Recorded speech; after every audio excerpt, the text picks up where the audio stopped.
La princesa Diana nos advirtió, y nadie la escuchó. Su chofer acaba de revelar la nota que lo cambia todo.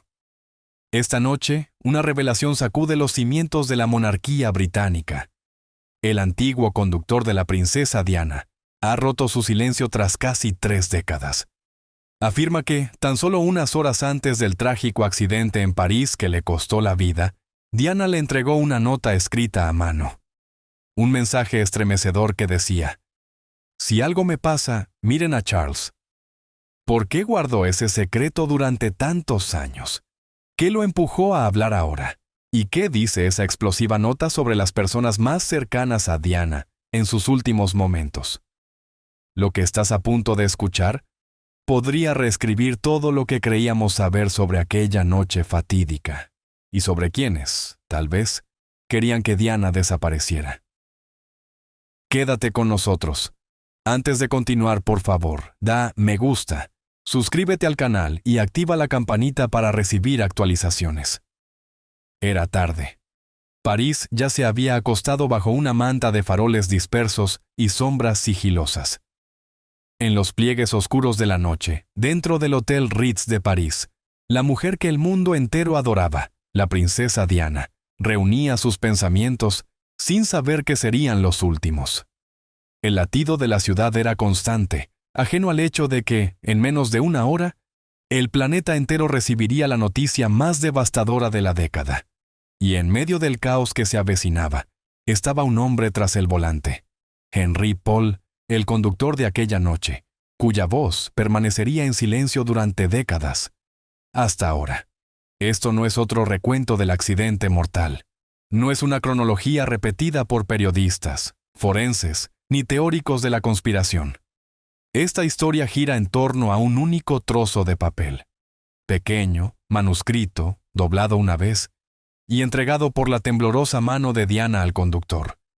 Un mensaje que ella había llevado consigo durante meses, tal vez años. Un mensaje que temía que muriera con ella. En esa nota 5 palabras heladas resonaban como un eco eterno. Si algo me pasa. Y luego el puñal. Miren a Charles. El hombre que recibió esa nota ha permanecido en silencio más de 25 años. Hoy rompe ese silencio. No por fama, no por dinero. Lo hace por la verdad. Una verdad que hiela los huesos y te obliga a preguntarte: ¿y si la historia que nos contaron nunca fue la historia completa? Esta introducción no pretende darte respuestas, sino abrir la puerta a las preguntas que han perseguido a los admiradores de Diana desde aquella noche de agosto de 1997. Todo comienza con ese conductor, tembloroso, atónito, hoy un anciano encorvado por el tiempo, pero con los ojos aún cargados de los recuerdos de esa noche. Lo que ha elegido revelar no es una simple duda, es un grito enterrado durante décadas, y que por fin ha sido liberado. Pero antes de llegar allí, debemos comenzar por el contexto. No con datos fríos y clínicos, sino con la tensión vivida en aquellos años, porque la muerte de Diana no ocurrió en el vacío. Los años previos a su trágico final estuvieron marcados por guerras silenciosas tras los muros del palacio, corazones rotos escondidos, y una tormenta de secretos esperando estallar. Para muchos, Diana fue un faro, elegante, empática, imperfecta, pero real. Para otros dentro de la familia real, era un problema, una amenaza al protocolo, y quizás un peligro para la tradición, y ella lo sabía. Mucho antes de que el mundo la viera en su funeral, mucho antes de ver a sus hijos caminar detrás de su ataúd, mucho antes de que Elton John luchara por cantar Candle in the Wind, Diana ya estaba convencida de que algo no andaba bien. Sus palabras, dichas a amigos, a periodistas, e incluso escritas en cartas privadas, apuntaban a un mismo temor: que su vida podía ser truncada. No por accidente, sino por diseño. No era paranoia sin motivo. En sus propias palabras, llegó a decir: «Creen que soy un problema. Me ven como un peligro». No eran lamentos de una mujer buscando atención. Eran los gritos de alguien que sentía que se había vuelto demasiado independiente, demasiado franca, demasiado incontrolable. La casa real, con una imagen tan pulida como las joyas de la corona, se estaba resquebrajando, y Diana no iba a ser quien la reparara. Ella arrancaba la máscara, y al poder, eso no le gustó. Entonces, ¿qué ocurrió realmente aquella noche de agosto? ¿Por qué Diana sintió la necesidad de escribir tal nota? ¿Y por qué el conductor, el mismo hombre que estuvo allí en sus últimos y frágiles minutos, la ocultó durante tanto tiempo? Ya no basta con repetir que fue un accidente trágico causado por los paparazzi y la velocidad. Lo que ahora sale a la luz puede ser algo mucho más oscuro. Esa historia oficial es conveniente, pulcra, ordenada, y encierra el desastre que nadie quiere tocar. Pero bajo esa narrativa cuidadosamente pulida, hay demasiadas preguntas, demasiadas inconsistencias y un silencio que grita. Y así, regresamos a Henry Paul. Durante décadas, su nombre ha sido arrojado de un lado a otro en medio de especulaciones. Primero fue retratado como un conductor imprudente y ebrio por las investigaciones oficiales. Luego, como posible chivo expiatorio por parte de los escépticos. Pero quienes lo conocieron describen a un hombre disciplinado, profesional, alguien improbable de actuar con negligencia, y menos aún cuando tenía la responsabilidad de proteger a la mujer más famosa del planeta. Y ahora, a través de fuentes cercanas a la familia y al círculo íntimo del conductor, la verdad comienza a filtrarse lentamente. Henry Paul no solo conducía aquella noche, estaba escuchando, observando, y finalmente, fue depositario de un mensaje que la propia princesa Diana consideraba crucial para el mundo, en caso de que no tuviera la oportunidad de decirlo por sí misma. Él no habló de inmediato, y ese silencio, ese largo y denso silencio, es una de las partes más inquietantes de esta historia. Cuando se le preguntó por qué había callado tanto tiempo, respondió con una simple frase: tenía miedo. Había visto lo que eran capaces de hacer. ¿Quiénes? Él nunca lo especifica del todo, pero la implicación retumba tan fuerte como el choque que le arrancó la vida a Diana. Hoy, más viejo, consumido por la culpa, y viendo cómo el mundo ha seguido adelante sin conocer jamás toda la verdad, el conductor ha tomado una decisión irreversible. No puede morir sin liberarse de ese peso. Su confesión no fue frente a cámaras, ni en entrevistas con periodistas. No fue parte de una gira mediática. Se trata de una declaración escrita, entregada discretamente a familiares cercanos y a investigadores. Un testamento de palabras, un acto final de valentía. En esa declaración describe con detalle el momento en que Diana le dio la nota, cómo le temblaba la voz, cómo sus ojos no se apartaron de los suyos, y cómo ella le dijo: guarda esto, sabrás qué hacer si algo me sucede.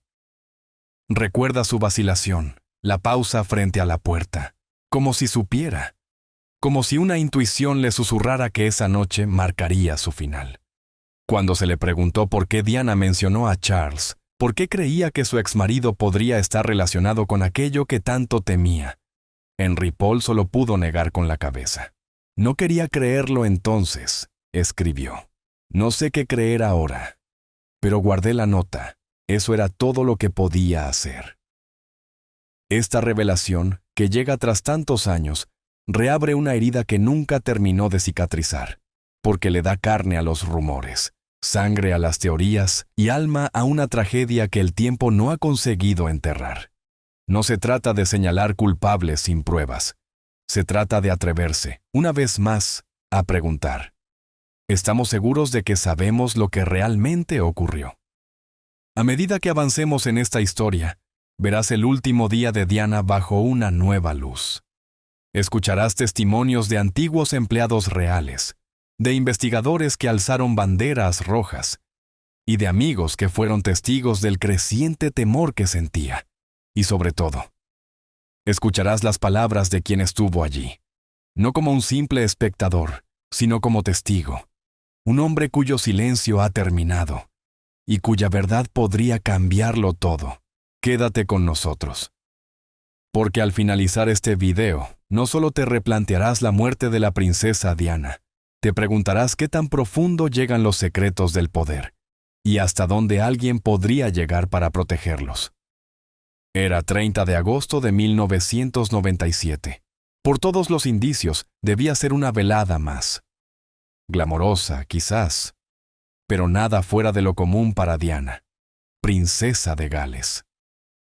Había pasado los días previos de vacaciones junto a Dodi Fayed a bordo de un yate de lujo en el Mediterráneo. Los tabloides ya habían empapelado sus rostros en portadas, especulando sobre romance, escándalo y todo lo que cabe entre ambos. Para los paparazzi, ellos eran el boleto dorado. Para Diana, este viaje era un respiro. Una pausa frente a las expectativas asfixiantes que la perseguían desde hacía años. Pero debajo de esa aparente calma, había inquietud. Cuando Diana y Dodi aterrizaron en París esa noche, fueron recibidos con una atención mediática tan feroz que hubiera hecho huir a cualquiera. Los flashes los recibieron como relámpagos. Las multitudes rodeaban las calles cercanas al Hotel Ritz. Y aún así, detrás de su sonrisa perfecta, Diana estaba alerta, incluso ansiosa. Miembros del personal recordaron luego cómo parecía distraída, casi reacia a permanecer en lugares públicos. Había algo en su actitud que se sentía distinto. Dentro del Ritz, cenó en privado con Dodi en la suite imperial. Elegante, tranquila, alejada del caos que hervía en las calles, pero su mente parecía estar en otro lugar. Su mayordomo, que más tarde hablaría fuera de los registros oficiales, aseguró que Diana no dejaba de mirar por las ventanas, sobresaltándose ante cualquier ruido exterior. Y no era solo la prensa lo que la perturbaba, era algo más. Ese mismo día, Diana habría hecho varias llamadas telefónicas, una de ellas a su consejero espiritual, otra a un antiguo oficial de protección. Durante aquellas llamadas, Diana no habló de amor, ni de chismes, ni de planes para el futuro. Según los informes, sus preguntas fueron otras, calmas, serenas, pero inquietantes. Preguntaba sobre seguridad, sobre amenazas, sobre qué diría la gente si algo le ocurría. Y al menos una de esas llamadas terminó con una frase escalofriante. Prométeme que recordarás lo que te dije si algo llega a pasar. Fue en ese clima denso, cargado de presagios, que Henry Paul, subjefe de seguridad del Hotel Ritz, entró definitivamente en la historia. Esa noche no estaba de servicio, pero fue llamado de regreso. ¿Por qué? Algunos aseguran que era para ofrecer una cara conocida y de confianza. Otros sostienen que lo eligieron precisamente porque podía ser manipulado. Aquella noche, Henry Paul tuvo en sus manos una de las tareas más críticas de las últimas horas de la princesa, llevarla sana y salva de un punto A a un punto B. Pero no había una ruta clara. Los planes cambiaban constantemente. Primero iban a cenar en Ches Benoit, cancelado. Luego se planeó que pasarían toda la noche en el Ritz. También fue descartado, y cerca de la medianoche se tomó una decisión de último momento. Viajarían al apartamento de Dodi, cerca de los Campos Elíseos, pero no por la entrada principal. En un intento, según se dijo, de evadir a los paparazzi, la pareja salió por la puerta trasera del hotel y subió a un Mercedes-Benz S280 negro. El vehículo no estaba equipado con el tipo de seguridad que se esperaría para alguien de la talla de Diana. Más inquietante aún, su equipo oficial de protección real no había sido asignado en París. Una omisión que, años después, seguiría generando preguntas sin respuestas. En su lugar estaba Trevor Rhys-Jones, el guardaespaldas de Dodi, en el asiento del copiloto. Y Henry Paul al volante, Diana y Dodi en la parte trasera, sin saber que estaban a minutos del desastre. Pero antes de que el automóvil se alejase del bordillo, algo extraordinario ocurrió. Según la confesión recientemente revelada de Henry Paul, Diana se inclinó hacia adelante, dobló una pequeña nota y se la entregó en mano. Él la describió como serena pero seria. Sus ojos tenían peso, intensidad. Le dijo, si algo pasa, esto lo explicará. No dio más detalles, no hizo falta. Henry quedó sorprendido sin saber si era una broma, pero el tono con el que lo dijo fue suficiente para que él guardara el papel en el bolsillo de su abrigo, sin cuestionarlo. Ese momento, si es cierto, transforma por completo lo que creíamos saber sobre el estado mental de Diana. No revela una planificación de su muerte, sino de su miedo.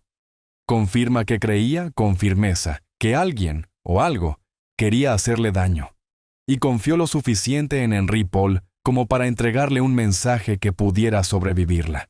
El coche se adentró en la noche parisina. Las cámaras los perseguían como jaurías hambrientas. Testigos describieron una manada de motocicletas pegadas al vehículo. Algunas fueron identificadas como paparazzi. Otras jamás fueron reconocidas. Cuando el Mercedes se aproximó al túnel del Pont del Alma, los acontecimientos se precipitaron. Lo que ocurrió después sería analizado durante décadas, fotograma por fotograma, segundo a segundo. Según los informes oficiales, Henry Paul conducía a más de 100 kilómetros por hora, demasiado rápido para una curva tan cerrada como la de ese paso subterráneo. El coche se desvió. El conductor perdió el control. El vehículo chocó contra una de las columnas. El frente se hizo añicos. El metal chilló. Y luego, el silencio. Diana seguía viva en el lugar del accidente. Apenas. Testigos afirmaron haberla escuchado gemir suavemente, los ojos entreabiertos, estirando la mano hacia Dodie. Rhys Jones sobrevivió con heridas devastadoras. Dodie murió en el acto. Henry Paul también falleció al instante. Los equipos de emergencia llegaron rápidamente e intentaron reanimarla. Pero pese a múltiples esfuerzos, Diana sucumbió a sus heridas internas horas después en el hospital Pitié-Salpêtrière. Pero, rebobinemos. ¿Qué pasaría si esa nota, aún oculta en el bolsillo de Henry Paul, hubiera sido recuperada en esos primeros momentos? ¿Qué pasaría si los investigadores la leyeron? Y lo más perturbador, ¿y si desapareció antes de que pudiera incluirse como evidencia? En su reciente confesión, la familia de Henry Paul reveló que encontraron la nota años después de su muerte, entre objetos personales que él había dejado guardados en casa de un amigo. Estaba sellada, envuelta en tela, oculta dentro de una novela francesa. La caligrafía era inconfundible. Curvas, elegante, decididamente de Diana. El mensaje era breve y penetrante. No estoy segura. Si algo me pasa, miren a Charles. Por favor, mantén esto a salvo. Eso fue todo. Sin largas explicaciones, sin acusaciones directas, solo una advertencia, un nombre. Un grito de auxilio conservado en tinta y en manos temblorosas. La existencia de esta nota reabre preguntas que el mundo ha intentado enterrar por décadas. ¿Por qué Diana estaba sin protección oficial en París? ¿Por qué su coche salió del Ritz sin escolta, sin respaldo, sin vigilancia? ¿Por qué Henry Paul, supuestamente intoxicado, estaba conduciendo a figuras tan importantes? Y la más inquietante de todas, ¿por qué Diana sintió la necesidad de nombrar a Charles? Algunos dirán que fue el delirio de una mujer presionada. Otros creen que fue algo mucho más peligroso, una verdad velada, camuflada con la ambigüedad suficiente para protegerse, y, quizá, para señalar lo que no podía decirse en voz alta. Diana sabía perfectamente lo que diría la gente. Sabía que sus advertencias sonarían a paranoia, pero también sabía cómo dejar migas de pan, pistas, susurros que, una vez ella no estuviera, hablarían más fuerte que cualquier grito. Y ahora, con la confesión de su conductor hecha pública, esos susurros se han convertido en un rugido. En las próximas secciones exploraremos a fondo el origen de los temores de Diana, por qué esa nota permaneció oculta durante tantos años, y cuántas capas de secretos se escondían bajo décadas de control institucional y declaraciones oficiales. Pero por ahora, concéntrate en ese coche, en esa noche, en esa nota, y hazte la única pregunta que todos tememos enfrentar. ¿Qué sabía Diana sobre Carlos, sobre el sistema, sobre los peligros que la rodeaban y que no podía decir en voz alta. Esto ya no se trata de teorías conspirativas. Se trata de revisitar una verdad por la que alguien murió intentando revelarla. La nota fue escrita con rapidez, sí, pero también con precisión. No había titubeos en los trazos de tinta, sin manchas, sin correcciones. Era el tipo de mensaje que alguien compone mentalmente una y otra vez antes de finalmente escribirlo. Según quienes la analizaron, fue doblada cuidadosamente una sola vez, colocada dentro de un sobre sin marcas. La caligrafía, inconfundible, era la de Diana. Las mismas curvas elegantes que aparecieron en miles de cartas públicas, notas de agradecimiento y mensajes privados durante años. Pero lo que hacía extraordinaria a esa nota no era su forma, era su contenido. Un mensaje que permaneció enterrado en el olvido durante décadas, silencioso, mientras el mundo debatía, especulaba, imaginaba. Y ahora, tras años de secretos y susurros, ha salido a la luz con palabras que helaron la sangre de cada investigador, periodista y miembro de la realeza que la leyó. No estoy segura. Si algo me pasa, miren a Carlos. Por favor, mantén esto a salvo. 5 frases, 16 palabras, y en ellas se desata la tormenta. Durante años, Henry Paul fue retratado como un conductor imprudente o incluso corrompido. Pero con la aparición de esta nota, presuntamente entregada por Diana en privado, minutos antes de morir, el relato da un vuelco. Quienes conocían a Henry aseguran que no cargaba esa nota como un secreto, sino como un peso, una responsabilidad silenciosa. No era un hombre en busca de protagonismo ni de teorías oscuras. Era, según todos los testimonios, alguien que intentaba honrar la última voluntad de una mujer a la que admiraba profundamente. Una mujer que, en sus horas finales, le confió un fragmento de la verdad. Cuando la familia de Henry Paul encontró finalmente la nota, estaba escondida dentro de una copia hueca de El Principito, uno de los libros favoritos de Diana. El simbolismo es casi demasiado perfecto. Una historia sobre la inocencia, la confianza y las verdades invisibles. Y dentro de esa historia, una voz desde la tumba, señalando a un hombre que un día sería rey. Entonces, ¿por qué mencionó a Carlos? Esa es la pregunta que ha atormentado cada rincón de esta revelación. ¿Fue miedo? ¿Fue furia? ¿Fue una amenaza real? ¿O imaginada? La respuesta puede estar en el comportamiento documentado de Diana durante los últimos años de su vida, porque no era la primera vez que expresaba temor por su seguridad, ni que lanzaba sospechas hacia su exmarido.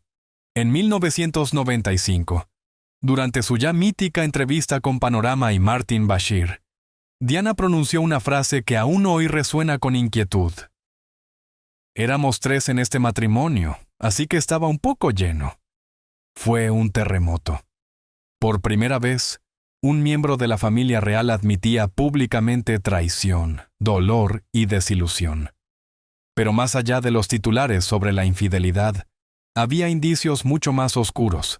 En esa misma entrevista, habló de sentirse abandonada, sola y asustada. Sugirió que las instituciones que la rodeaban no la protegían, sino que orquestaban su aislamiento. Mencionó la existencia de fuerzas en acción, y se describió como una figura percibida como una amenaza. Es fácil desechar ese tipo de declaraciones como exageraciones emocionales, especialmente en alguien tan perseguido y sometido al escrutinio público como ella. Pero en el contexto de esta nota recién revelada, sus palabras adquieren un peso mucho más siniestro. En una carta escrita a su mayordomo, Paul Burrell, en 1996, menos de un año antes de su muerte, Diana escribió: «Esta etapa de mi vida es la más peligrosa. Mi esposo está planeando un accidente en mi coche, fallo en los frenos y una lesión grave en la cabeza, todo para allanar el camino y poder casarse». Esa carta fue considerada durante años demasiado especulativa como para tomarse en serio. Los críticos aludían a la supuesta paranoia de Diana, su interés en videntes y astrólogos, su creciente desconfianza hacia todos. Pero ahora, con la existencia de la nota entregada al conductor en persona. Esos temores ya no son solo emocionales, son evidencia tangible. Imagínate en una sala de juicio. Una mujer muere en circunstancias misteriosas. Meses antes, escribe una carta advirtiendo que alguien planea matarla en un accidente de coche. Y luego, horas antes de su muerte, entrega una segunda nota, nombrando al mismo individuo. ¿No se consideraría eso una prueba crucial? Y sin embargo, durante años fue ignorada, archivada, silenciada. Ahora que ha salido a la luz, incluso los más escépticos están replanteándose su postura. Detectives retirados que participaron en la investigación inicial han expresado su consternación por el hecho de que dicha información nunca se incluyera en el expediente oficial. Un exagente, bajo anonimato, confesó lo siguiente: la investigación tuvo parámetros establecidos desde el inicio. Cualquier cosa que se desviara del relato oficial se consideraba fuera de alcance. En otras palabras, las pruebas que apuntaban a una conspiración de mayor alcance, especialmente una que pudiera implicar a miembros de la familia real, no solo fueron ignoradas, fueron deliberadamente evitadas. Y eso nos lleva a una pregunta inquietante. ¿Cuántos otros fragmentos de la verdad fueron apartados, escondidos, silenciados? Para entender el miedo de Diana, hay que comprender la dinámica de su relación con Carlos. No se trataba solo de un divorcio, era una traición a gran escala, una fractura de confianza que resonaba en todo un país. Diana se había convertido en la figura más querida de la realeza. Más que Carlos, más incluso que la propia reina. En algunas encuestas, su popularidad era tan apabullante que se volvió una amenaza, y aún más peligrosa era su independencia. Hablaba abiertamente sobre el SIDA, las minas antipersona, la pobreza infantil, temas que la familia real tradicionalmente había mantenido a distancia. Diana estrechaba la mano de leprosos, caminaba por campos minados en Angola, abrazaba a pacientes con VIH delante de las cámaras. Estaba modernizando la compasión, arrastrando la imagen de la realeza hacia el mundo real. Y muchos, dentro del palacio, la veían como un problema. Cuando se divorció de Carlos en 1996, fue despojada del título de Su Alteza Real. Un gesto puramente simbólico, destinado a recordarle al mundo que ya no formaba parte del círculo sagrado. Pero eso no importaba.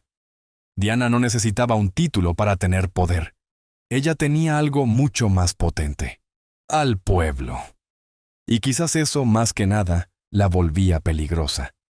Si alguien hubiera querido trazar un motivo para silenciarla, no habría hecho falta lo personal. Bastaba lo institucional. Diana estaba reescribiendo las reglas, redefiniendo el significado de la realeza, y lo más alarmante de todo, lo hacía sin el permiso de la monarquía. Ahora, vuelve a pensar en aquella nota final, entregada en mano a un hombre de su confianza, fuera del alcance del palacio. No pasó por consejeros ni canales oficiales. Era su plan de contingencia, su testamento no para sus bienes, sino para la verdad.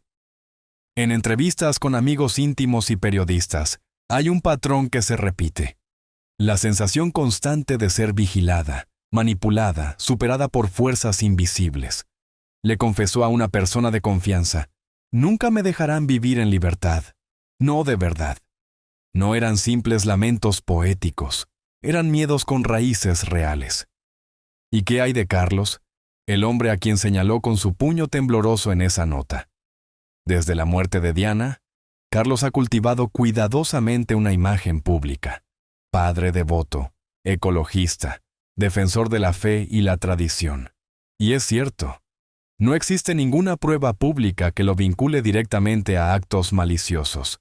Pero eso es precisamente lo que hace esta revelación tan perturbadora. No es una acusación de la prensa amarillista.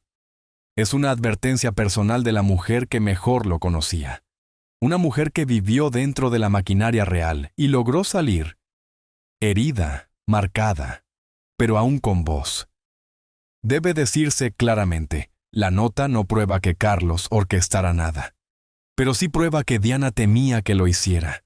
Y ese miedo, documentado, conservado, ahora expuesto al mundo, añade una dimensión completamente nueva a un caso que muchos daban por cerrado. Incluso miembros del público que antes descartaban estas teorías como fantasías han empezado a reconsiderarlas. Las encuestas tras la revelación de la nota muestran un aumento drástico en los llamados a reabrir la investigación. Las redes sociales han estallado con etiquetas como «Oh, justicia para Diana» y «Blaston reabran el caso». Comentaristas de todos los sectores políticos se preguntan si alguna vez se hizo justicia realmente. Entonces, ¿qué sucede ahora? ¿Será incluida oficialmente esta nota en el registro público? ¿Los investigadores volverán al túnel de París? ¿Revisarán informes? ¿Examinarán los restos del coche con una nueva mirada? Eso aún está por verse. Pero hay algo innegable. El silencio se ha roto. Durante años, el mundo se preguntó si la muerte de Diana fue simplemente un accidente trágico o algo más oscuro. Y ahora, con esta nota en la mano, nos vemos obligados a enfrentar una posibilidad que durante mucho tiempo no nos atrevimos a creer. Que Diana tenía razón al tener miedo, que sabía del peligro, que nos advirtió, y que el hombre que llevó su mensaje final, su conductor, ha cumplido, al fin, su última voluntad. En las siguientes secciones, exploraremos las teorías que han rodeado la muerte de Diana durante décadas. Revisaremos las inconsistencias en la investigación, las grabaciones desaparecidas, el comportamiento extraño de los servicios de seguridad y las voces poderosas que intentaron impedir que esta historia viera la luz. Pero antes de adentrarnos en eso, detente un momento y reflexiona sobre el peso de lo que acabamos de descubrir.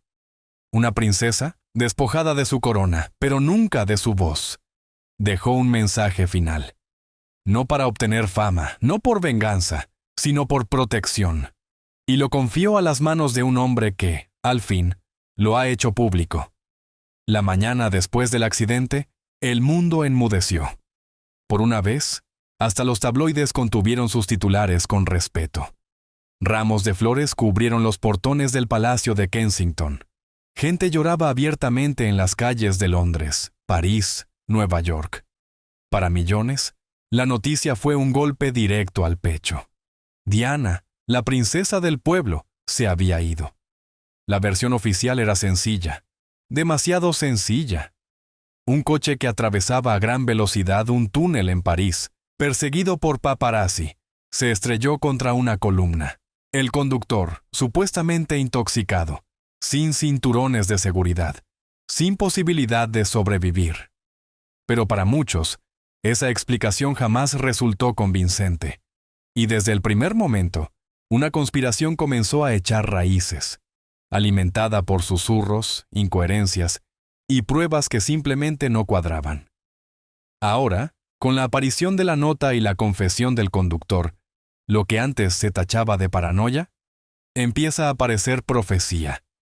Para entender cómo esta teoría ha sobrevivido durante más de 2 décadas, hay que examinar su esqueleto. Y ese esqueleto comienza con un hecho innegable. El público jamás confió en la investigación oficial. No era solo cinismo, era la suma de incontables preguntas sin respuesta, lagunas procesales y silencios sospechosos. Empecemos por el vehículo. El Mercedes-Benz S280 en el que viajaba Diana aquella noche había sido robado y luego recuperado. Durante su tiempo desaparecido, fue sometido a reparaciones no oficiales. Los investigadores nunca explicaron completamente el estado de sus sistemas de seguridad.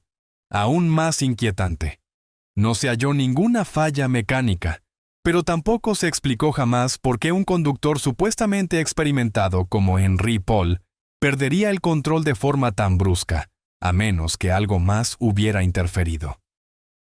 Luego está el tema de la velocidad. Los informes indicaron que el coche iba a unos 105 kilómetros por hora al momento del impacto. Rápido, sí, pero no incontrolable para un vehículo de ese tamaño y potencia. Expertos que reconstruyeron el accidente aseguraron que, Aunque la velocidad influyó, no explica del todo el impacto catastrófico ni la manera en que el coche se desvió. Algo más pudo haber sucedido en esos segundos finales.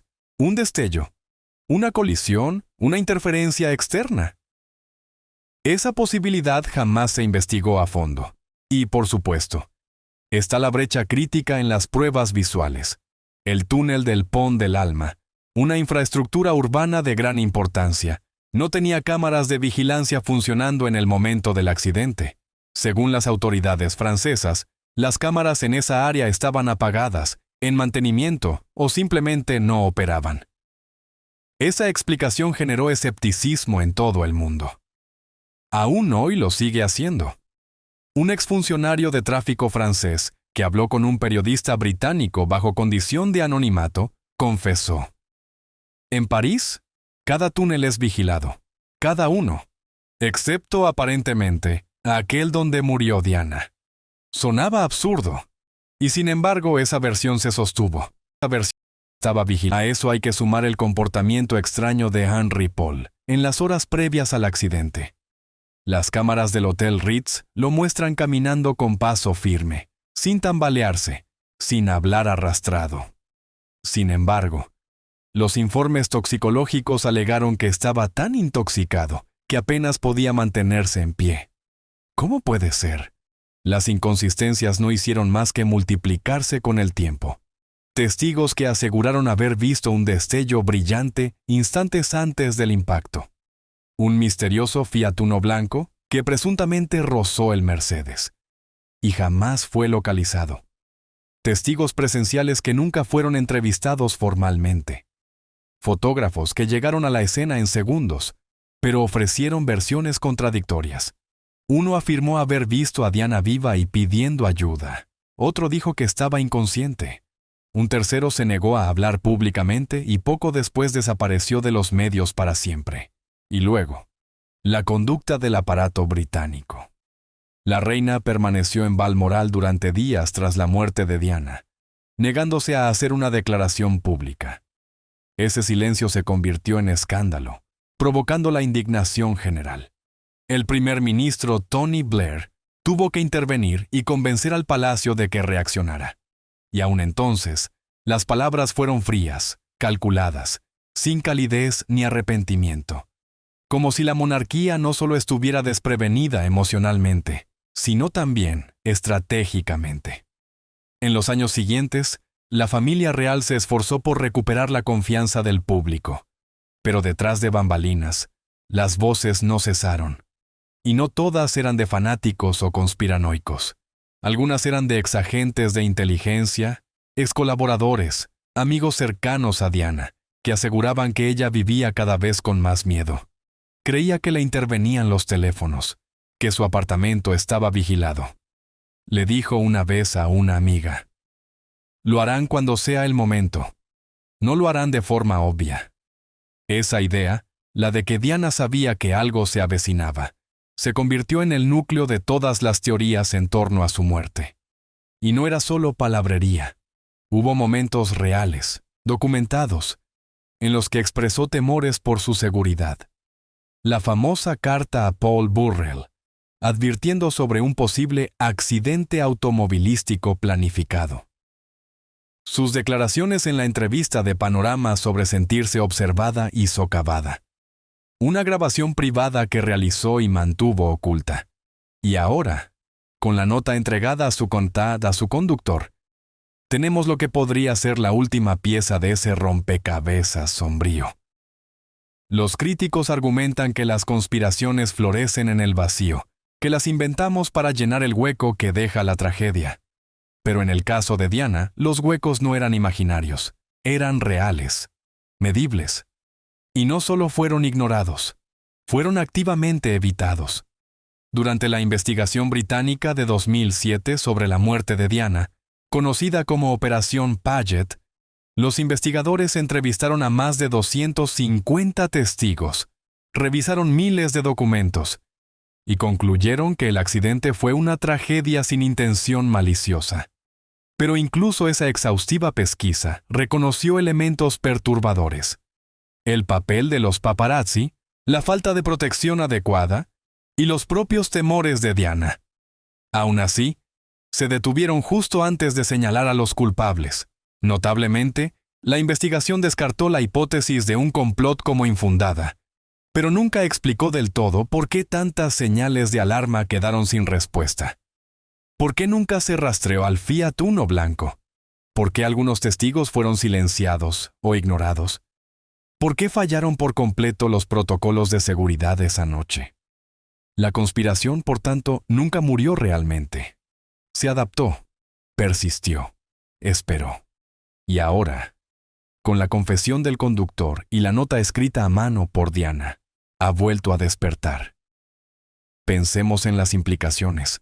Si Diana creía que Carlos estaba planeando algo, tanto como para dejarlo por escrito y confiarle la nota a su conductor, entonces es porque creía que su vida estaba en peligro inminente. Eso lo cambia todo. Reformula el accidente, de una tragedia fortuita a una posible premeditación. Como mínimo, proyecta una sombra helada sobre aquellas últimas horas.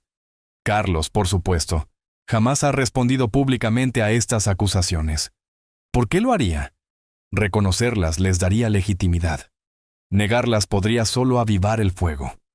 La estrategia real siempre ha sido la misma: el silencio. Dejar que el tiempo sepulte las dudas.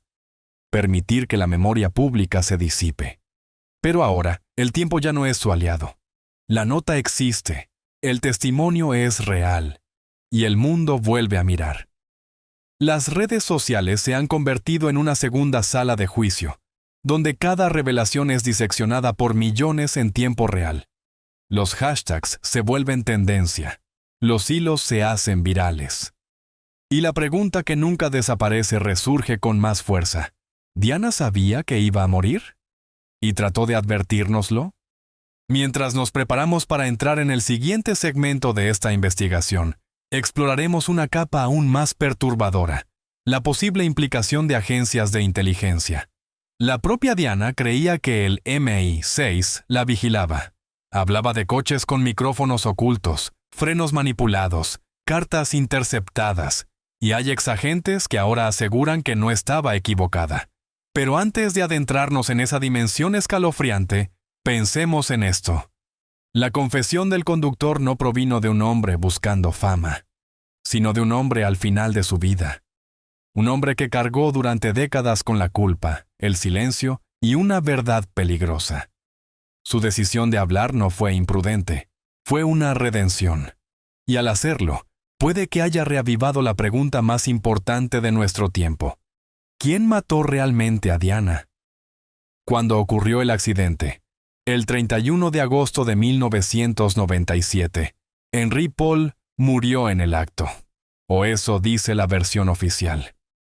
Pero el conductor que ha roto su silencio recientemente, aquel que recibió la nota escrita por la princesa, no era Henri Paul.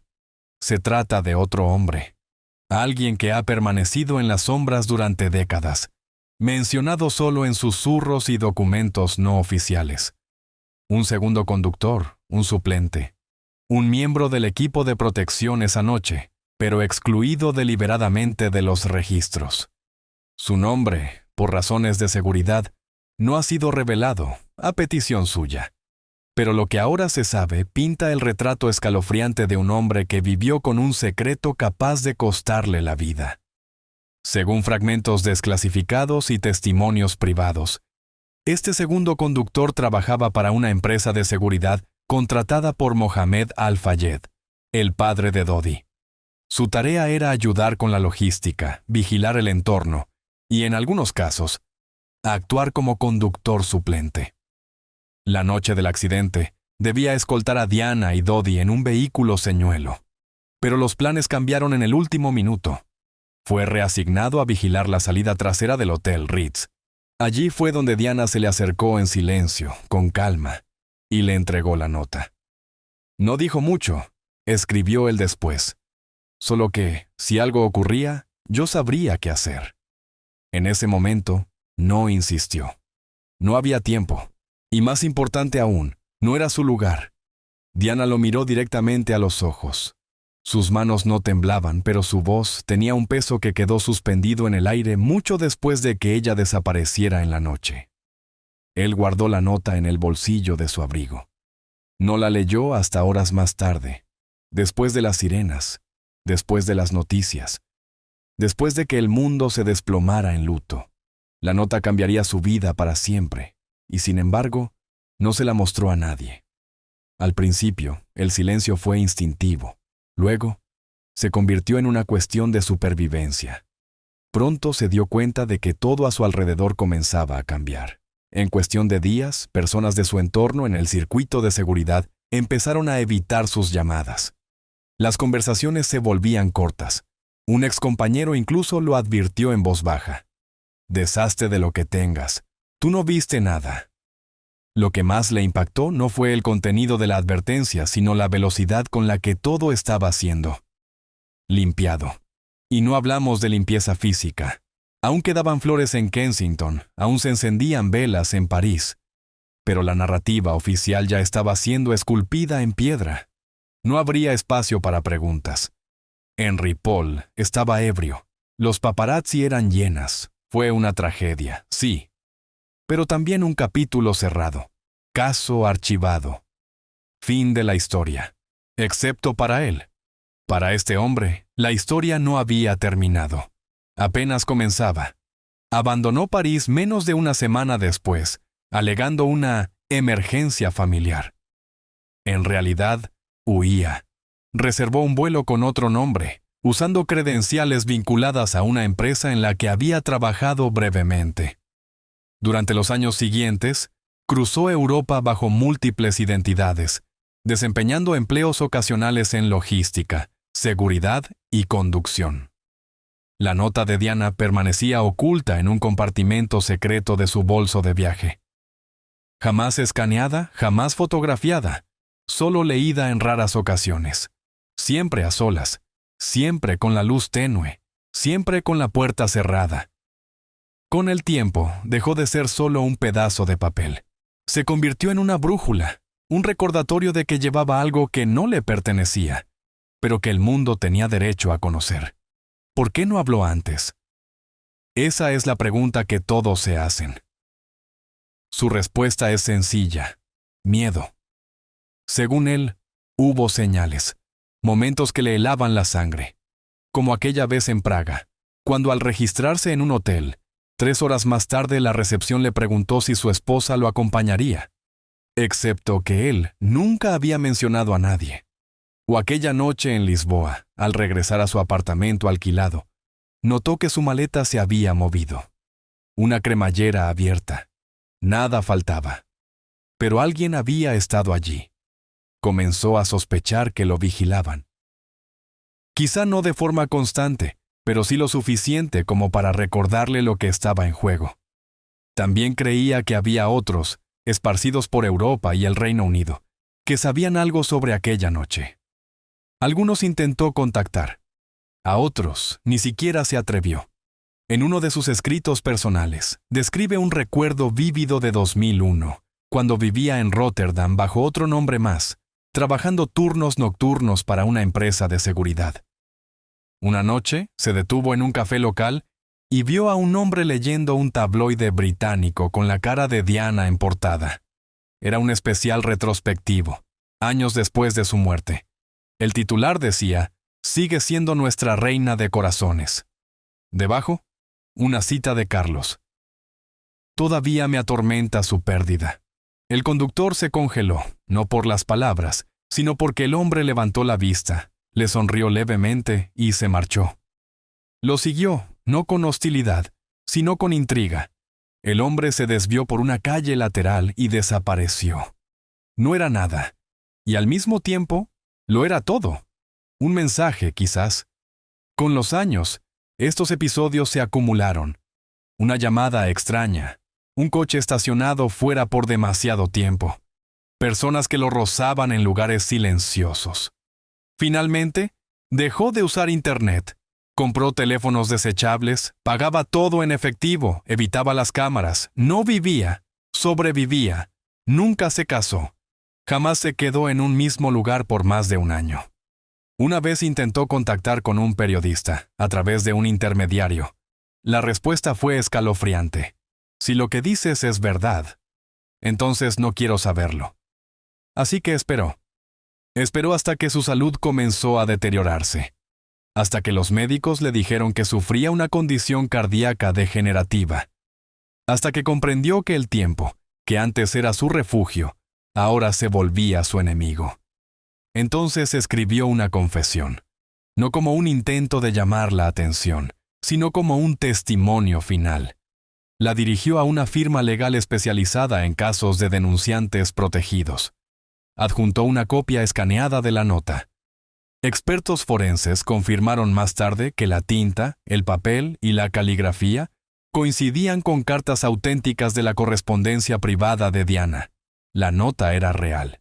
La confesión no contenía acusaciones, solo hechos. ¿Qué le entregó Diana? ¿Dónde la escondió? ¿Qué observó? ¿Y qué creía? No dijo que Carlos ordenó un asesinato. No dijo que el MI6 organizó un accidente, pero sí dijo esto. Ella creía que estaba en peligro, me lo dijo. No quería lástima, solo quería que alguien lo supiera. La carta también incluía una frase que desde entonces se ha vuelto viral. Publicada en periódicos, compartida en redes, susurrada en documentales. Ella no murió por imprudente. Murió porque tenía razón. Esa línea resume el espíritu del hombre que cargó con la nota durante casi 30 años. Él no se veía como un héroe. Se veía como un mensajero, un portador de una verdad que nadie quiso escuchar. Después de enviar la confesión, la firma que la recibió guardó silencio durante meses. Debatieron qué hacer, las implicaciones legales, el posible escándalo real, la opinión pública. Era un polvorín. Finalmente, tras verificar la autenticidad y consultar con expertos jurídicos, liberaron fragmentos a la prensa, omitiendo la identidad del conductor. Y con eso, la historia explotó. Hoy no se sabe dónde está ese hombre. Algunos creen que ha desaparecido completamente del mapa. Otros sospechan que pudo haber fallecido en silencio, haciendo de esa confesión su último acto de conciencia. Pero lo que realmente importa no es dónde está, sino lo que dejó atrás. La nota, las palabras, y el valor de hablar cuando el silencio parecía más seguro. Esta parte no trata de glorificar el secreto, sino de reconocer el precio de la verdad, el coste personal que pagan quienes la sostienen. Porque detrás de cada escándalo, detrás de cada documento oculto, hay una persona, una vida, una elección. Y este hombre, que jamás debió ser protagonista de nada, eligió al final honrar la confianza de una mujer moribunda, transmitir un mensaje que ella creyó que podía salvarla, o si no a ella, al menos a la verdad. Cuando la nota manuscrita salió finalmente a la luz pública, la reacción no fue solo inmediata, fue sísmica. En cuestión de minutos, tras ser publicada por un medio cuidadosamente elegido, los canales de noticias de todo el mundo estallaron. Titulares en rojo cruzaban las pantallas. Los programas matutinos fueron interrumpidos. Las redes sociales explotaron. La historia no era solo tendencia, era un terremoto global. El mundo ya había llorado a la princesa Diana una vez. Pero esta vez no era duelo, era furia, era incredulidad. Era el resurgir de todas las preguntas que alguna vez el público fue instruido a olvidar. En Londres, la BBC abrió su emisión con una voz sobria pero grave. Una nota manuscrita recientemente revelada, escrita por la princesa Diana y confiada a un antiguo miembro de su equipo de seguridad, señala directamente al príncipe Carlos como la persona a quien temía antes de morir. ITV fue más emocional, llamando a la revelación una bomba que reavivaba el capítulo más doloroso de la historia moderna de la realeza. En Estados Unidos, CNN y MSNBC trajeron expertos reales que se perdían entre sus notas, incapaces de procesar la magnitud de la noticia. Fox News, por su parte, invitó a teóricos de la conspiración que, de repente, sonaban más como profetas que como escépticos. Pero quizás la reacción más abrumadora no vino de las instituciones, ni de la prensa, Vino de la gente, de los millones que siguieron la vida de Diana, que vieron su boda, que lloraron su muerte, y que ahora revivían todo con la punzada desgarradora de la traición. Fuera del palacio de Kensington, la multitud comenzó a reunirse una vez más, como en 1997. Eran mayores ahora. Algunos llevaban a sus hijos, pero sus rostros eran los mismos: dolor, frustración, una desesperada necesidad de respuestas. Algunos traían flores frescas, otros pancartas. Una decía: «Ella nos advirtió, no escuchamos». Otra: «Carlos debe responder». El gobierno del Reino Unido, que siempre había sido prudente al mantenerse al margen de los asuntos reales, emitió un comunicado cauteloso. No mencionó la nota directamente, pero sí reconoció que nueva información relacionada con la muerte de Diana, princesa de Gales, está siendo revisada por las autoridades legales competentes. Mientras tanto, Buckingham Palace se aferró a su costumbre más férrea: el silencio. Ningún comentario, ningún comunicado, ni siquiera un cambio en el sitio web oficial de la Casa Real. Ese silencio, que antes funcionaba como un escudo, ahora se convertía en un blanco. Comentaristas comenzaron a criticar abiertamente a la monarquía, describiéndola como cobarde por negarse a enfrentar su pasado. Pero algunas voces rompieron esa barrera de silencio. Antiguos empleados que trabajaron con Diana en sus últimos años comenzaron a conceder entrevistas. Uno de sus exmayordomos, con lágrimas en los ojos, confirmó que Diana hablaba a menudo de sus temores por su seguridad. «Me dijo que creía que la iban a matar», declaró. «No por cualquiera. Creía que serían ellos». Incluso miembros del Parlamento empezaron a pronunciarse. Un prominente diputado del Partido Laborista exigió una investigación pública, afirmando: «Si existe siquiera un 1% de posibilidad de que la muerte de la princesa Diana no fue un accidente, le debemos una investigación, a ella, a sus hijos y al pueblo británico». Al otro lado del Atlántico, en Estados Unidos, donde Diana fue querida hasta su último aliento, la noticia fue tratada como una cuestión de Estado. Presentadores de televisión rompieron en llanto en directo. Oprah dedicó un especial en horario estelar al tema. Incluso comediantes nocturnos, que suelen burlarse de todo, ofrecieron momentos raros de sinceridad. Para las generaciones más jóvenes, que conocían a Diana solo por documentales y clips en YouTube, la noticia fue un golpe directo al sistema. La idea de que la mujer más famosa del mundo pudo haber sido silenciada por su propia institución sonaba casi distópica. Y sin embargo, estaba ocurriendo. En tiempo real, las redes sociales tomaron la delantera en moldear la narrativa.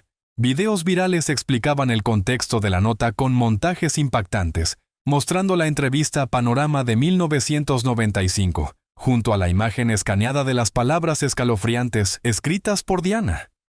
Influencers jóvenes, normalmente desinteresados por los asuntos reales, comenzaron a exigir rendición de cuentas. Pero el verdadero polvorín se estaba formando dentro de la casa de Windsor. Fuentes cercanas al palacio aseguraban que se convocaron reuniones de emergencia horas después de que estallara la noticia. Asesores del rey Carlos, según informes, le imploraron que hiciera una declaración pública para calmar la tormenta. Algunos asesores recomendaron al rey Carlos emitir una declaración inmediata, pero otros, más prudentes o más temerosos, le rogaron que guardara silencio, advirtiendo que cualquier palabra dicha podría volverse en su contra en el tribunal más despiadado de todos, el de la opinión pública, ya abiertamente hostil. El príncipe William, ahora heredero directo al trono, se mantuvo públicamente en silencio. Pero los observadores de la realeza notaron un detalle inquietante. Su agenda fue despejada sin previo aviso. Sus apariciones públicas fueron pospuestas sin explicación. Privadamente, fuentes cercanas al palacio revelaron que William estaba devastado. Había leído la nota con sus propios ojos y necesitó retirarse para llorar, como si perdiera a su madre por segunda vez. Y entonces entró en escena el príncipe Harry, quien desde hacía años había roto con la institución monárquica. El nombre de Harry comenzó a ser tendencia mundial pocas horas después de que la nota fuera publicada. Muchos recordaron aquellas entrevistas donde confesaba su temor de que la prensa le hiciera a su esposa lo mismo que le hicieron a su madre. Ahora, algunos se preguntaban si su aparente paranoia no era, en realidad, una verdad silenciada por años, mucho más profunda de lo que los medios habían imaginado. Harry, fiel a su estilo directo, lanzó una breve pero demoledora declaración a través de su portavoz. Mi madre temía por su vida. Lo dijo con claridad. Ahora el mundo finalmente ve que no estaba siendo irracional, estaba siendo honesta. Debemos honrarla exigiendo la verdad completa. La reacción fue rápida y despiadada. La indignación pública hacia la monarquía fue creciendo como un incendio. Protestas comenzaron a brotar por todo el Reino Unido. No eran violentas, ni multitudinarias, pero eran profundamente simbólicas. Grupos de personas vestidas de negro se reunieron en puntos icónicos de la realeza británica. El Palacio de Buckingham, el Palacio de Kensington, la Torre de Londres. Encendían velas, dejaban cartas. Leían en voz alta fragmentos de la nota escrita por Diana. Un hombre se quedó 8 horas de pie frente a las rejas de Buckingham, sosteniendo un solo cartel. Si algo me pasa, miren a Carlos. En apenas una semana, las peticiones ciudadanas ganaban fuerza. Unas exigían una investigación independiente. Otras pedían una revisión parlamentaria completa. Y en algunos círculos, se hablaba incluso de algo impensado: la abdicación del rey Carlos. Aunque improbable, esa posibilidad revelaba la magnitud del terremoto social. La confianza del pueblo estaba quebrada y la Casa de Windsor sangraba credibilidad. La prensa internacional, por su parte, no se quedó atrás. Periodistas de todo el mundo comenzaron sus propias investigaciones. Revisaron archivos olvidados, volvieron a ver grabaciones antiguas, buscaron a testigos que llevaban décadas en silencio. Incluso las autoridades francesas fueron arrastradas de nuevo al ojo del huracán. Las mismas preguntas, largamente enterradas, resurgieron con furia. ¿Por qué se ignoraron ciertos testimonios clave? ¿Por qué no se documentó completamente el lugar del accidente? ¿Por qué las cámaras cercanas estaban inactivas? Para los teóricos de la conspiración, era la validación de años de sospechas. Para los escépticos, era una revelación inesperada. Pero para el ciudadano común, era una herida abierta, un dolor insoportable. Diana nunca fue solo una princesa. Fue un símbolo de rebeldía, de elegancia, de vulnerabilidad. Su muerte no fue solo una tragedia, fue un trauma colectivo. Y ahora, ese trauma había sido reabierto sin anestesia. Los medios apenas podían seguir el ritmo. Cada hora traía nuevos giros, transcripciones filtradas, testimonios confirmados, reacciones de celebridades, políticos e incluso exagentes del MI6 que por años habían preferido callar. Y sin embargo, el palacio seguía en silencio. Un silencio que, con cada minuto que pasaba, sonaba menos a prudencia y más a confesión. En los días posteriores, nuevas capas de la historia salieron a la luz. Testigos que habían callado en 1997 comenzaron a hablar. Algunos afirmaron que Diana había expresado temores concretos en las semanas previas a su muerte. Otros dijeron que les habían advertido que no hablaran. Y uno, incluso, aseguró haberla oído llorar por teléfono días antes del viaje a París, diciendo: «No me dejarán irme». La nota hizo lo que ningún documental, libro o entrevista había logrado: resucitar la conversación, no sobre teorías, no sobre chismes, sino sobre justicia. Convirtió el caos asfixiante de aquella noche en París en una sola pregunta cargada de poder. ¿Y si Diana tenía razón? La revelación de la nota manuscrita, unida a la confesión del conductor, no solo desató histeria mediática y luto renovado, desencadenó una tormenta política de proporciones inéditas. La onda expansiva traspasó los muros de Buckingham y alcanzó las entrañas del gobierno británico, de la diplomacia internacional y del sistema judicial. Un caso cerrado durante 27 años volvían a estar bajo el microscopio, con el potencial de alterar no solo legados reales, sino precedentes legales. En menos de 48 horas, el Parlamento tuvo que reaccionar. Diputados de todos los partidos, incluso aquellos que solían evitar temas monárquicos, alzaron la voz exigiendo claridad. Algunos pidieron una nueva investigación oficial.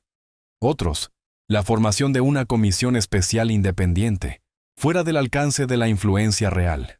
Y algunos pocos, más valientes o más desesperados, comenzaron a susurrar lo que antes habría sido impensable. ¿Está en juego la legitimidad misma del rey? En el centro de esta tormenta política estaba una nueva pregunta urgente. ¿Podían estas pruebas reabrir legalmente el caso? ¿Era posible revertir el veredicto de accidente trágico dictado tanto en Francia como en Reino Unido? Y lo más delicado, ¿podía alguien, incluso un rey, ser obligado a declarar bajo juramento? Juristas y expertos en derecho comenzaron a aparecer en televisión y a publicar columnas incendiarias. Algunos sostenían que la nota de Diana, aunque impactante, carecía de valor probatorio contundente. Decían que no demostraba una conspiración, que no confirmaba un plan orquestado. Pero otros, con tono más desafiante, afirmaban lo contrario. Aseguraban que esa nota, sumada a las cartas anteriores de Diana, entrevistas grabadas y los temores que confidenció a sus allegados, tejía un patrón claro de advertencia previa que ya no podía seguir siendo ignorado ni minimizado. Más aún, organizaciones de derechos humanos y expertos en derecho internacional comenzaron a exigir rendición de cuentas legal, no solo en Reino Unido, sino en todo el continente europeo.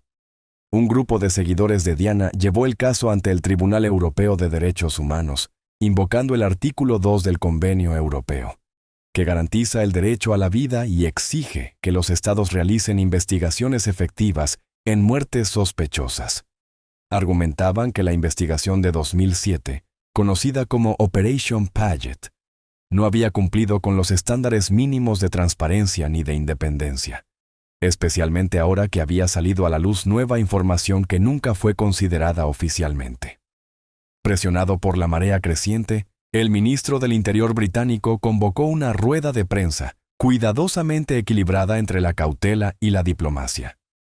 El gobierno reconoce el profundo interés público que rodea los recientes acontecimientos vinculados a la fallecida princesa de Gales.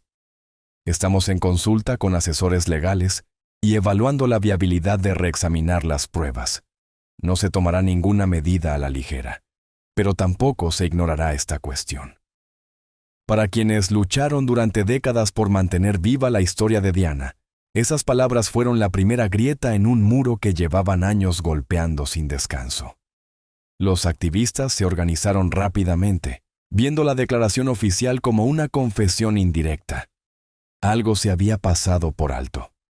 Tal vez algo se había ocultado deliberadamente. En el extranjero, la reacción también tomó un giro jurídico. En Francia, en lugar del trágico accidente, las autoridades mostraron su tradicional reticencia a reabrir el caso. Pero la opinión pública en París cambió radicalmente. Las encuestas revelaron que casi un 60% de los ciudadanos franceses apoyaban una nueva investigación, si la autenticidad de la nota del conductor era confirmada. Y aunque el Ministerio de Justicia francés guardaba silencio oficial, comenzaron los rumores sobre la formación secreta de un equipo para revisar discretamente los hallazgos. Mientras tanto, en Reino Unido, constitucionalistas comenzaron a hablar de lo impensable. ¿Qué sucede si el monarca reinante resulta implicado, de forma directa o indirecta, en una muerte que sigue sin esclarecer? ¿Puede un rey ser interrogado? ¿Puede un monarca ser demandado o procesado? La tradición dicta que el monarca británico es inmune a la persecución legal. La frase, "el rey no puede hacer nada malo", está grabada en la arquitectura misma del derecho constitucional británico. Pero este caso, decían muchos, era diferente. No era una cuestión de política ni de protocolo. Era una cuestión de vida o muerte. Y aunque la responsabilidad legal pudiera parecer inalcanzable, la responsabilidad moral era ya ineludible. Los llamados a que el rey Carlos rompa el silencio aumentaban a cada hora. No se pedía una declaración como monarca, sino como exmarido. Como padre de 2 hijos, cuya madre murió bajo circunstancias opacas. En ese contexto, el silencio ya no se interpretaba como dignidad, sino como culpa. Las peticiones superaron el 1.000.000 de firmas, exigiendo que la Cámara de los Lores investigue si Carlos debe ser obligado a testificar en una nueva investigación. Profesores de derecho comenzaron a citar precedentes, como el caso del príncipe Andrés con Epstein, donde miembros de la realeza fueron interrogados, aunque fuera de forma reservada y fuera del ojo público. Paralelamente, la Policía Metropolitana se vio forzada a someterse a una auditoría interna. La investigación original de Operation Paget, que abarcó 800 páginas, había sido ampliamente aceptada durante años. Pero ahora, los críticos señalaban sus graves omisiones. Un enfoque limitado, exclusión de pruebas clave y la ausencia total de la nota de Diana. Periodistas comenzaron a contactar a oficiales retirados que participaron en esa investigación. ¿Habían visto alguna vez la nota en documentos sellados o entrevistas off the record? Un ex inspector dijo lo siguiente, con voz temblorosa. ¿Se oían rumores? Pero en aquel entonces estábamos bajo presión para mantener la investigación contenida. Nos dijeron, de forma directa e indirecta, que no persiguiéramos fantasmas. Tal vez debimos hacerlo. Y mientras tanto, las demandas civiles comenzaron a tomar forma. Algunos expertos legales sugerían que, si la familia real seguía en silencio, eso podría abrir la puerta a que el patrimonio de Diana, sus hijos o incluso organizaciones civiles presentaran demandas contra la corona. No necesariamente para reclamar indemnización, sino para obtener respuestas. Un juicio civil podría obligar a declarar bajo juramento, solicitar documentos y crear un registro público permanente de los hechos. Claro, un movimiento así sería sin precedentes, y casi con certeza desataría una crisis constitucional sin igual. Dentro del palacio, según fuentes cercanas, cundía el pánico. Los asesores corrían para contener los daños, pero el muro había comenzado a resquebrajarse. Un memorando filtrado de un alto cortesano fue demoledor. La percepción pública se nos está yendo de las manos. Incluso el silencio, que alguna vez fue nuestra mayor fortaleza, se ha convertido en nuestra vulnerabilidad. Si el rey no habla pronto, corre el riesgo de sufrir un daño reputacional irreversible.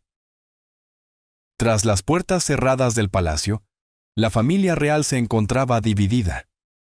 Mientras que la generación más veterana insistía en guardar silencio y dejar que la tormenta pasara, los miembros más jóvenes, incluido el príncipe William, al parecer presionaban por una postura más transparente.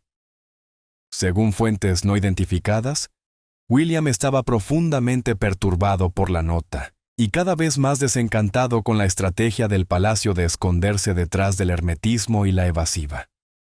Algunos informantes incluso aseguraron que había solicitado una reunión privada con su padre, exigiendo claridad.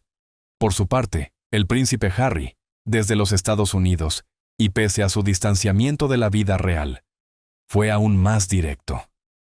Tras la rueda de prensa del gobierno, emitió un segundo comunicado.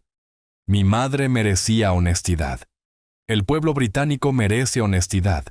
Que este sea el momento en el que dejemos de escondernos tras la tradición y comencemos a decir la verdad en todo el Reino Unido.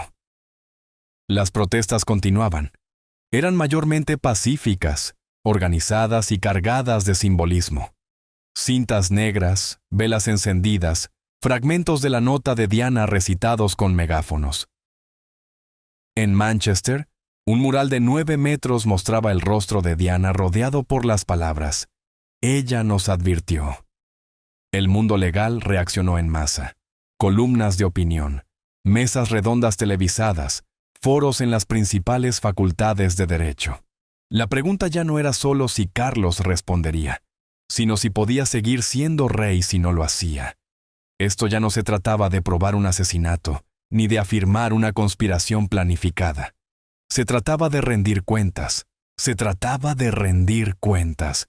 Si Diana había temido a Carlos al punto de escribirlo con su puño y letra, la monarquía tenía una obligación moral de reaccionar. El silencio, en ese contexto, ya no solo era preocupante, era insostenible.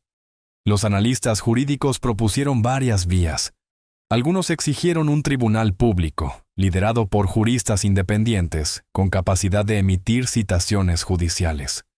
Otros pidieron una reapertura de la investigación forense, esta vez televisada y con observadores internacionales, para garantizar total imparcialidad.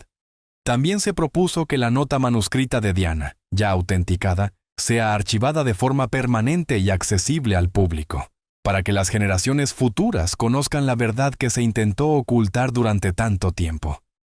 Pero a medida que la presión crecía, también lo hacía el miedo. Se reportaron amenazas anónimas a periodistas que cubrían la historia. Algunas redacciones notaron actividades sospechosas en sus servidores. Un denunciante de alto perfil, programado para aparecer en un programa especial, canceló en el último momento, alegando preocupaciones por la seguridad de su familia. Un exoficial de seguridad que había trabajado en la protección de la familia real fue hospitalizado en circunstancias extrañas, apenas unos días antes de una entrevista prevista. Ya no era solo la historia de Diana, era una historia sobre el poder, el secreto, y hasta dónde pueden llegar las instituciones para proteger su imagen. Al finalizar la segunda semana, una petición titulada «Exigimos la verdad sobre Diana» había superado los 2.8 millones de firmas. Un grupo de abogados internacionales en derechos humanos presentó una solicitud formal a las Naciones Unidas, pidiendo ser observadores en cualquier investigación futura en Reino Unido. El caso Diana había dejado de ser una tragedia del pasado. Había regresado, y esta vez cargaba el peso de la verdad. En la tercera semana desde la publicación de la confesión del conductor y de la nota manuscrita de Diana, el mundo volvió a paralizarse. Por segunda vez en una generación, todo giraba en torno a un solo nombre: Diana. Pero esta vez no como princesa ni como escándalo, sino como mujer cuya historia ya no podía ser silenciada y cuya voz, de alguna manera, resonaba más fuerte desde la tumba. Pese al implacable silencio del palacio, las fisuras comenzaron a notarse.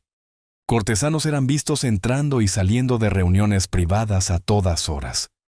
Los informes de tensión creciente entre el rey Carlos y sus hijos se multiplicaban, especialmente con William, quien, según fuentes, había exigido ver la nota original con sus propios ojos. Quería respuestas. Respuestas que no había obtenido en más de 2 décadas. Y ya ningún compromiso, por más noble que fuera, podía silenciar su necesidad de verdad. El descontento público crecía, no con disturbios o saqueos, sino con un cambio cultural que se apoderaba del país y del mundo. Los ciudadanos británicos, antes fervientes defensores de la tradición monárquica, comenzaban a mirar hacia adentro con escepticismo. Periodistas que habían sido apologistas de la corona comenzaban a cambiar su tono. La historia ya no podía disfrazarse de nostalgia inofensiva. Ya no se trataba de la dignidad de la corona. Se trataba de la moralidad del poder. Y así, una investigación no oficial fue puesta en marcha por una coalición de detectives retirados, analistas legales y periodistas independientes, decididos a llegar hasta el fondo, aunque fuera desde las sombras. Con fondos provenientes de donaciones públicas y bajo la supervisión de organizaciones internacionales de transparencia, un grupo de investigadores comenzó a reconstruir, con una precisión casi forense, la línea de tiempo de los últimos días de la princesa Diana.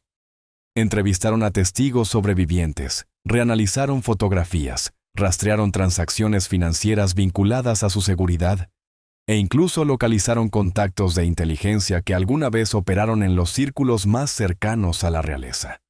Lo que descubrieron no fue un arma humeante, sino una cadena inquietante de coincidencias y una negligencia sistémica que, en conjunto, dibujaban un retrato devastador de complicidad institucional. Según sus hallazgos, múltiples advertencias emitidas por Diana sobre su seguridad fueron ignoradas o deliberadamente suprimidas.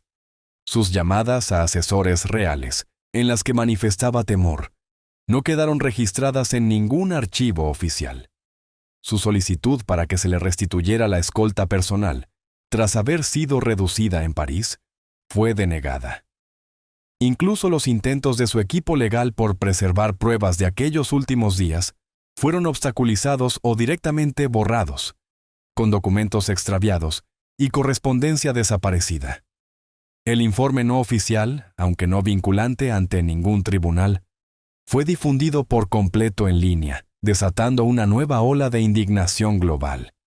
Mientras tanto, la prensa internacional acampaba fuera de las residencias reales. Cada aparición del rey Carlos, Camila, William o Harry era observada con lupa.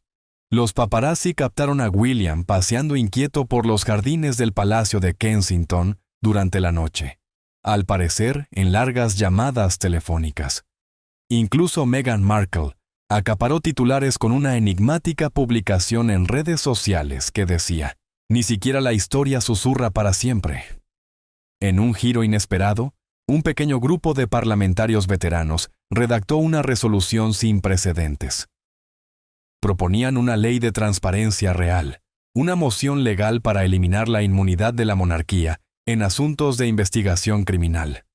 Aunque simbólica y en gran parte ceremonial, la propuesta superó su primera lectura en la Cámara de los Comunes, con una mayoría sorprendente. La señal era clara. Incluso los legisladores estaban dejando de proteger a una institución solo por tradición. El mundo entero miraba con asombro cómo una monarquía de siglos se tambaleaba, no por guerras ni revoluciones, sino por el peso de una sola nota escrita por una mujer que se negó a callar. Y entonces, tras casi un mes de absoluto silencio, el rey Carlos finalmente apareció. Se presentó en el castillo de Windsor, en una conferencia de prensa convocada con urgencia. Las cámaras grababan, la sala, muda. Subió al podio con una hoja en la mano, leyó un comunicado preparado. No negó la autenticidad de la nota, no refutó que Diana hubiera temido por su vida. No comentó sobre la especulación legal ni sobre las protestas que sacudían al país. En cambio, dijo esto: «Hay momentos en la vida de un monarca donde el silencio no es prudencia, sino fracaso.